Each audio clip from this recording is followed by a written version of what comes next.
First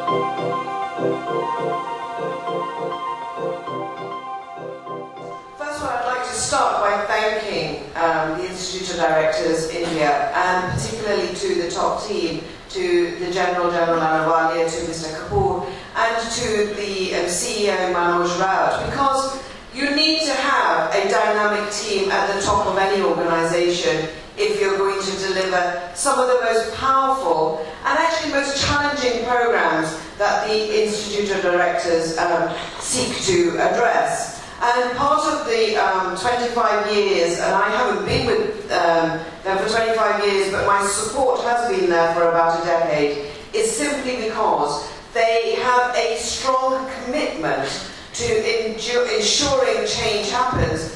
And of course, they're absolutely right, unless it is at director level, at the senior level, it never permeates down. And it is really important that the programs that they put together, and I know when they come to the UK, particularly there, we get a real sense that there is some deliverability happening, and I do really want to congratulate them on that. And CSR, as all speakers have said, and I thank all my fellow panellists for literally reading my speech out, because now I have to think what else is more important to say. But it really is, as the General said, it is a concept that is not really clearly definable. CSR has never been clearly defined, which is why often it gets mixed up with philanthropic activity. And for institutions, organisations, whether it's the private sector, the public sector, and even, dare I say it,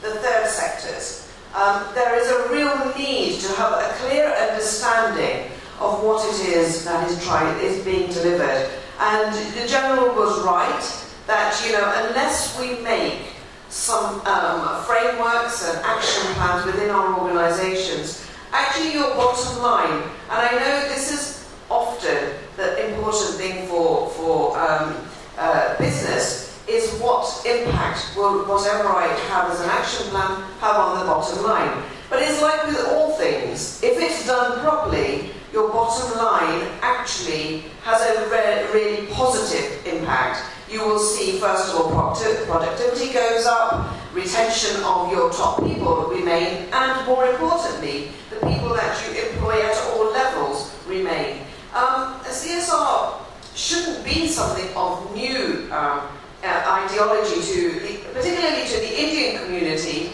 because if you look at it through the eyes of how we organise our lives, actually we are quite committed to a number of those things naturally.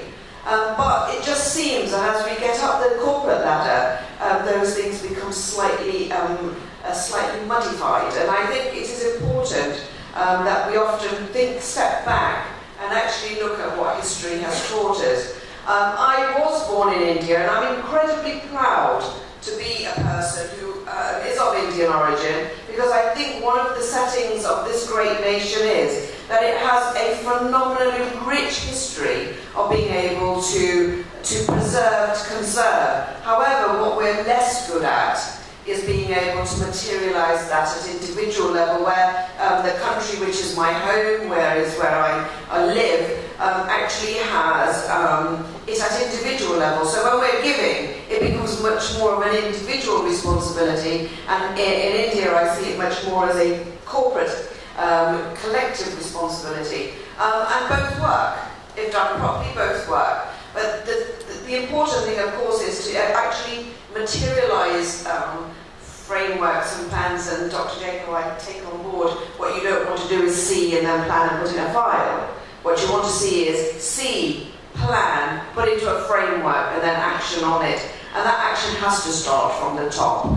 But, families such as the Tartars, such as the Verma family, they have done for decades the sort of stuff that a lot of people are endeavouring on doing now. And I think it is right that it is there in law, but I think nothing is, if it's not going to then be practiced, then whatever you legislate for becomes immaterial. So, we do need those action plans not to go into files, but actually become living action actions and living plans. I have always been a keen supporter of anyone who recognises that unless all members of society benefit from what you are trying to deliver, then actually, first of all, society remains poorer.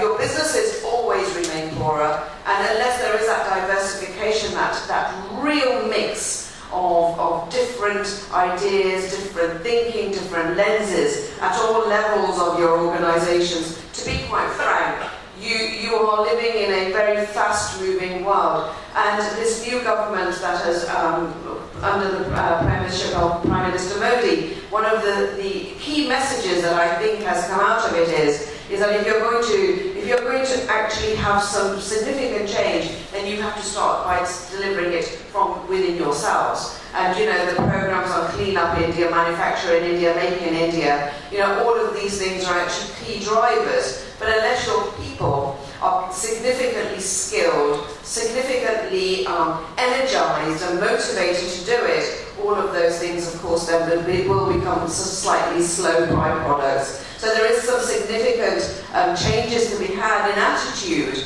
towards your approaches and how you run your organisations.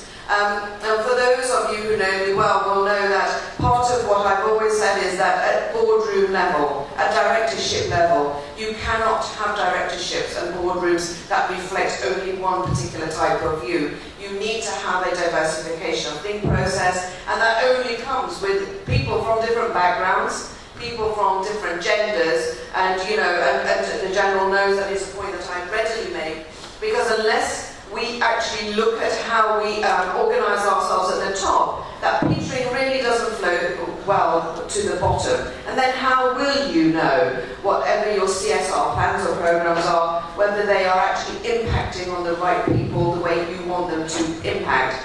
I noted three things that the government is very keen to do, and part of it is basics. In the eyes of those of us who live elsewhere, it's basics. Sanitation, cleanliness, waste management.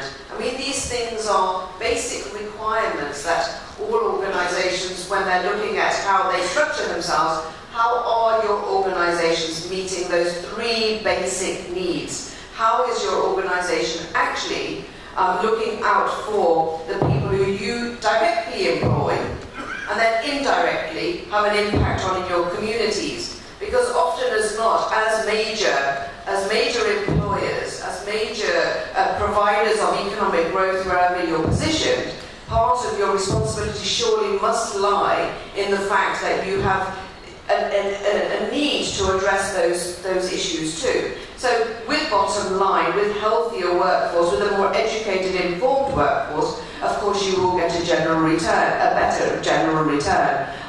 The other thing that I think that we should all take on board is CSR, and is rightly said by all panelists, should not be seen as an add-on. It should be incorporated at every single juncture of your thinking within your organisations. One of the surprises that I've had as being a Minister for Energy and Climate Change within the UK government is our complete lack of understanding that actually materially reducing our carbon footprints and our carbon emissions and our wastage by looking at energy efficiency measures, we can actually reduce the cost to the business by actually just making sure of some very small changes. Now, I know organisations are beginning to become much more aligned and aware of the impacts of climate change, but going forward with an increasing global population, we will need to see these issues in a much more serious light. There needs to be greater emphasis on the fact that we do need to be much more energy efficient, but also reduce our carbon footprints. And with the globalised marketplace, that seems to be a criticism of terms, so a conflict of terms, but it doesn't need to be. In the UK, we have seen growth, phenomenal growth within the sector that is looking at reducing the carbon footprint, but it's also seen tens of thousands of jobs being developed, and it's also seen a net benefit to those companies who've actually taken it seriously on board that these actions need to be taking place. We have in the UK, of course, been leaders and pioneers in the renewable sector, and I'm really, really pleased that the Prime Minister Minister Modi has taken it on board that the renewable energy sector in India needs to grow and thrive. And that, of course, again becomes an individual channel for your organisations. What do you do to ensure that you incorporate with you in your organisations the ability to reduce your carbon emissions? Again, a net impact on the people that have the least amount of access and ability to help you with your decision making, your workforce. And I'm really pleased to hear that the Bank of Baroda and Yes Bank, the banking sector, are doing a lot to try and help within communities. But the banking sector itself was actually the cause of a great disruption in 2008, which sent ramifications globally to which still today major economies are recovering from. So there is a lot to do, and for all of us sitting in this room today, part of what we must take away from today and tomorrow is how do we ensure that the messages we pick up as individuals are actually then permeated out, disseminated out to the rest of our organisations. And given that you have probably the biggest population under 25 on the planet, 65% I think it is, you know, you will be a huge, phenomenal force globally. You know, 1/3 of the world's workforce will be coming from India in 2028.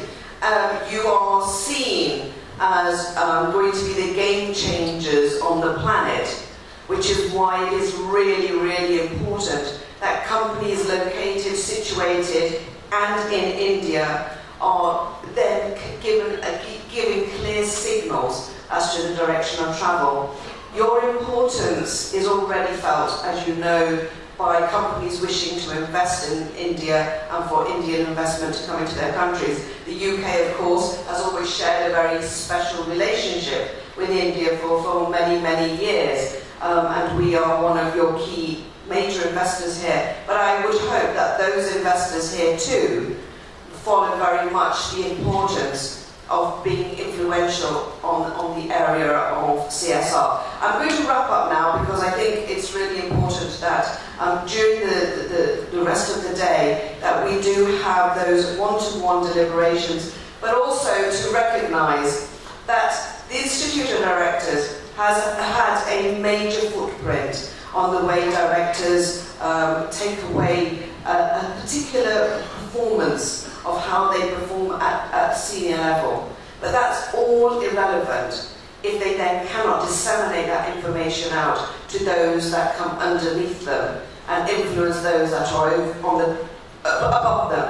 And I've always said that whilst the CEO is very, very important, and I'm keen to emphasise the role of the CEO as a leader is to direct the ship, the real importance comes when all of the CEO's team follow in a direction that is conducive both to their growth of their company, but also to their moral, spiritual, and temporal footprint. And I think all of those things together, and we mustn't forget that everything we do has got a moral up and down side to it. And whilst I'm not a moral crusader, I do think the one impact that we should all have is that if it impacts me wrongly, then it must be impacting somebody else wrongly too. And therefore it is important that the decisions we take tend to be the right ones. Thank you very much.